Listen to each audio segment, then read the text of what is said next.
లక్ష్మణ్ గారు,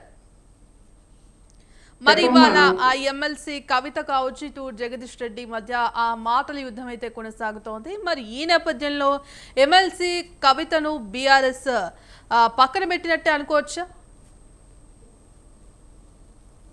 పక్కన పైన అనుకుంటుంది. ఆమె పక్కకి వెళ్ళిపోయింది. ఆమె నేను జాగృతి ద్వారా కార్యక్రమాలు చేసుకుంటానని చెప్పింది.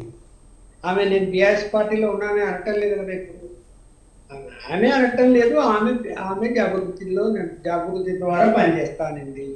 ఇప్పుడు ఇవాళ దీక్ష కూడా జాగృతి ద్వారానే చేసింది. అక్కడ కూర్చుందండి ఆల్రెడీ. అందువలన ఇక్కడ పార్టీలో గ్యాప్ వచ్చింది. ఎందుకు వచ్చింది ఏమిటి అన్నది వాళ్ళ ఫ్యామిలీ మెంబర్స్కు తెలుసు. మనకంటే ఎక్కువ వాళ్ళకి తెలుసు. మరి ఎందుకు కేసీఆర్ గారు దాన్ని సర్దుబాటు చేయలేకపోయాడో మనకు తెలీదు. అది అన్నా చెల్లెల మధ్య వచ్చినటువంటి విభేదాలు అని చెప్పి చెప్తున్నారు.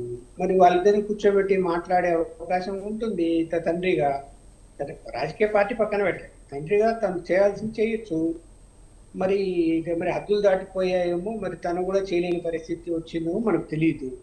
ఎందుకంటే అంతరంగికంగా ఏ అంశాల మీద విభేదాలు ఉన్నాయో బయట సమాజానికి ఏంటంటే అందరూ ఆలోచిస్తుంది ఏంటంటే బాగా డబ్బు సంపాదించారు కాబట్టి ఆర్థికంగా విభేదాలు అని చెప్పి పోలుస్తున్నారు. జగన్మోహన్ రెడ్డిని షర్మిల అని పోలుస్తున్నారు.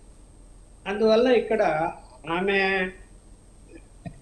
తను దూరం కావటానికి, పార్టీకి దూరం కావటానికి, లేకపోతే తండ్రికి దూరం కావటానికి కారణం కొంతమంది ఈ యొక్క కేటీఆర్ చుట్టూ ఉన్న నాయకులు అని భావిస్తుండొచ్చు. అందుకనే ఆమె ఆ కామెంట్ కూడా చేసింది లిల్లీ పుట్టని.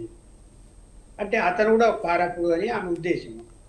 ఇప్పుడు అతను కారకుండా కాదు మనకైతే తెలీదు. మొత్తం మీద అది వాళ్ళ కుటుంబ వ్యవహారంగా కనిపిస్తున్నది. కానీ ఇప్పుడు చుట్టుపక్కల ఉన్నటువంటి అంటే ఏ నాయకుడు చుట్టూ అయినా కొంతమంది నాయకులు ఉంటారు.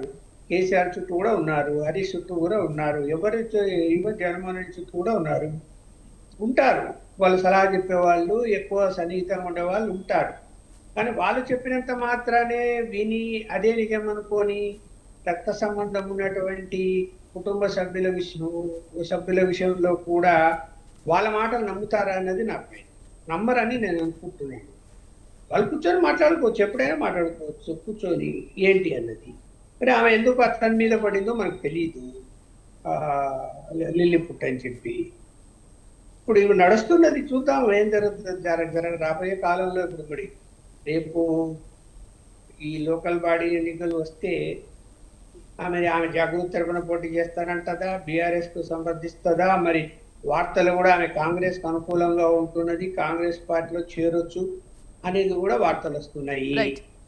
కానీ రాజకీయాల్లో ఇది ఇది జరగదు, ఇది జరుగుతుంది అని ఎప్పుడు ఏమి చెప్పలేమమ్మా. ఏ నిమిషంలో ఏమేమి జరుగుతుంది.